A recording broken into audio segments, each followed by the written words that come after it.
Hello all, ഞങ്ങളൊരു യാത്ര പോവാണ്. ഒരു ഇന്റർനാഷണൽ ട്രിപ്പ്. കഴിഞ്ഞ വീഡിയോ ഞാൻ അവസാനിപ്പിച്ചത് ഒരു കോട്ട് പറഞ്ഞു തരാന്ന് പറഞ്ഞിട്ടാ. ആ കോട്ട് അങ്ങനെ വെറുതെ പറഞ്ഞു തരാൻ പറ്റുന്നതല്ലാത്തത് കൊണ്ട് എനിക്ക് ഇങ്ങനെ ഒരു ദിവസം എടുക്കേണ്ടി വന്നു. എന്റെയും താനിയന്റെയും ഫസ്റ്റ് ഫ്ലൈറ്റ് ആണ്. എന്റെ ചെറിയ ചെറിയ യാത്രകളൊക്കെ എന്റെ എഫേർട്ട് കൊണ്ട് ഉണ്ടായതാണെങ്കിൽ ഈ യാത്ര ഒട്ടും ഞാൻ എഫേർട്ട് എടുക്കാതെ എന്റെ ലൈഫിലേക്ക് വന്നതാണ്. ദി ആൽക്കമിസ്റ്റ് എന്ന പുസ്തകത്തില് മെൽഷിലേക്ക് എന്ന് പറയുന്ന രാജാവ് പറയുന്ന കോട്ടാണ്. ഒരുവൻ ലക്ഷ്യത്തിനായി തീവ്രമായി ആഗ്രഹിക്കുമ്പോൾ ദൈവം അവരെ അതിലേക്ക് എത്തിക്കാൻ വേണ്ടിയിട്ട് അവർക്ക് കുറെ സൂചനകൾ കൊടുക്കുമെന്നാണ്. അത് ചിലപ്പോ മനുഷ്യരുടെ രൂപത്തിലായിരിക്കും, അല്ലെങ്കിൽ ആരോ എഴുതിയ വരികളുടെ രൂപത്തിലായിരിക്കാം, അനുഭവങ്ങളുടെ രൂപത്തിലായിരിക്കാം, അല്ലെങ്കിൽ ഒരു കല്ലിന്റെ വരെ രൂപത്തിലായിരിക്കാം. എന്നെ നന്നായി അറിയുന്ന ദൈവം എന്റെ അടുത്തേക്ക് വന്നത് കൂടുതലും മനുഷ്യരുടെ രൂപത്തിലാണ്. എന്റെ ഭാഗ്യത്തിന് എനിക്ക് വിൻഡോ സീറ്റും കിട്ടി.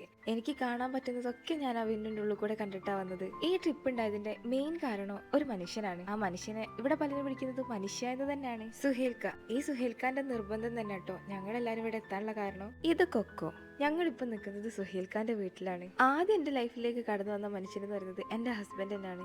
എന്നെ വളരെ കൺഫ്യൂസ്ഡ് ആക്കിയിട്ട് അതൊരു മനുഷ്യന്റെ രൂപത്തിൽ വന്നിട്ടുണ്ടെങ്കിൽ അത് എന്റെ ഹസ്ബൻഡിന്റെ രൂപത്തിലാണ്. ഇസ്ലാമിലെ വിശ്വാസപ്രകാരം എല്ലാത്തിലും ഹൈർ ഉണ്ടെന്നാ പറയാ. ആ ഹൈർ കാണണമെങ്കിൽ നമ്മൾ കുറച്ച് വേറെ രീതിയിലൊക്കെ ചിന്തിക്കേണ്ടി വരും. ഈ കോട്ട് എത്രത്തോളം സത്യമാണെന്നുള്ളത് ഇനി ഇങ്ങനെ എനിക്ക് എക്സ്പ്ലെയിൻ ചെയ്യണമെന്ന് അറിയില്ല. എനിക്കിനി ബഹ്റൈനിലെ കുറെ വിശേഷങ്ങളുണ്ട് പറയാന്. അതുകൊണ്ട് പുതിയൊരു വീഡിയോയിൽ കാണാം കേട്ടോ. Bye bye.